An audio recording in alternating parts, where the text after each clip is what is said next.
I'm Dan Adams with the Joseph Smith Sr. and Lucy Mack Smith Family Association. I am standing here today in the replica of the small log home Hiram built and where the Smiths lived for most of their time in Palmyra. Above me is the attic room where the children slept and where the angel Moroni appeared to Joseph Smith.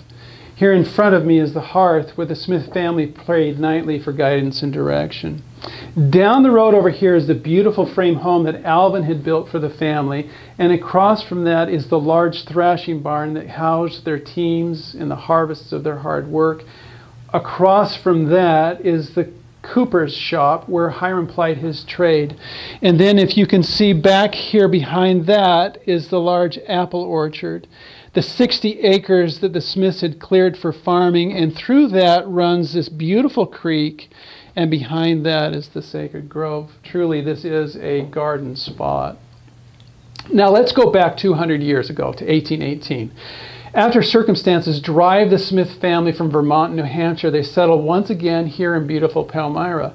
They are hoping to finally homestead and build a place that will provide the comforts of life and provide for their retirement. Their 6 sons are growing into strong young men, and they're more powerful than most. They are able to clear and work 100 acres for farming, producing maple sugar, coopering, and other industry. And Alvin begins building the beautiful frame house for the family. They erect the thrashing barn, the cooper shed. They clear the land of the huge old growth oak, walnut, birch, and maple trees. These trees are up to 6 feet in diameter, and they're 100 feet tall. And then they take them and they split 7,000 rails to make the fence that frames this farm. By their industry, they have transformed this wilderness into one of the most productive, beautiful properties in upstate New York. Providence finally seems to be smiling on the Smiths. But in just a few short years, all they had obtained by their labor will be taken fraudulently by the man who had helped them build the frame home. And they were once again homeless refugees and forced to move their family into this small cabin. Their son William gives a heartbreaking rendition of this account. He says, "This man came with a writ of ejectment and turned us all out of all doors. Our other creditors then came upon us also and stripped us of every cent and left us houseless and homeless and almost friendless to wander the wide world and again seek a livelihood. Father was gone, our farm was gone, our home was gone. The weather was cold, and the hearts as well as the doors of the people seemed to be closed against us. And our situation was truly deplorable, having been ejected from our home, and thus unceremoniously we went to my brother Hiram's house, a small log house on a farm of 80 acres, which he had purchased adjoining our old farm. This loss was devastating to Lucy, more so than our other earlier losses, because they're now older, and they're not able to recover their losses like before. Hiram is now married, and with Alvin gone, they really are in difficult shape. But giving up their earthly possessions seems to be becoming second nature to the Smiths by now. And although this time may have pained Lucy most of all, because of her faith in Jesus Christ, she was finally able to say, "Now just look upon this comfortable home we have here, and what pains each child has taken to provide us everything necessary to make our old age comfortable and long life desirable. Look around me upon all which has cost the toil of years. I now gave this up for the sake of Christ and salvation, and I pray God to help me to do so without a murmur or tear. In the strength of God, I give these up, and I will not cast one longing look upon anything which I leave behind." Truly, the Smiths are a perfect example of a covenant family.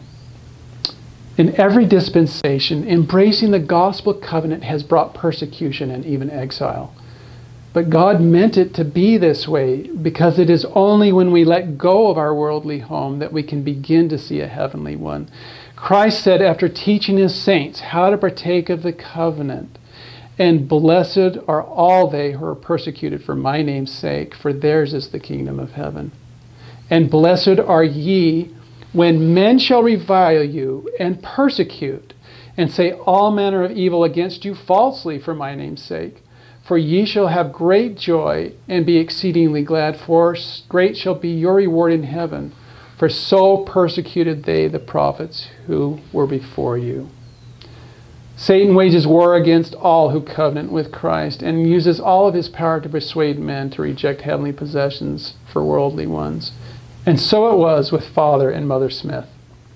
They were driven from their home and family, reviled, persecuted, and left homeless, refugees, until they were completely divested from worldly hopes and dreams.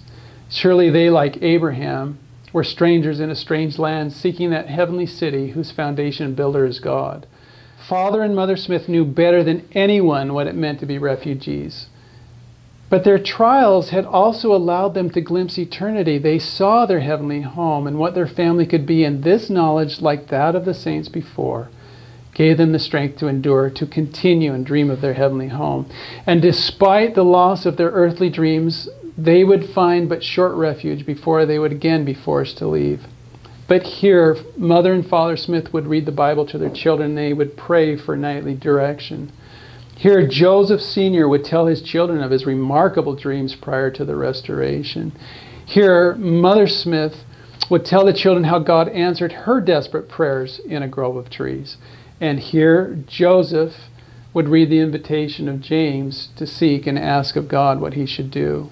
Here, the heavens would rend, and the angel Moroni would descend to reveal a mighty work and a wonder.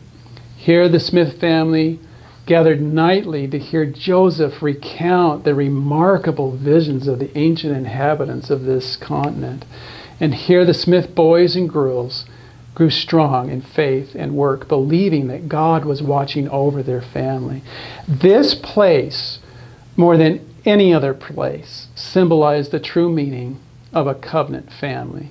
That no matter the coming persecution, trials, and difficulties, we remain fixed upon that which can be ours when we dream of a heavenly home. For the Joseph Smith Sr. and Lucy Mack Smith Family Association, I'm Dan Adams, and you have been listening to Dreaming of a Heavenly Home.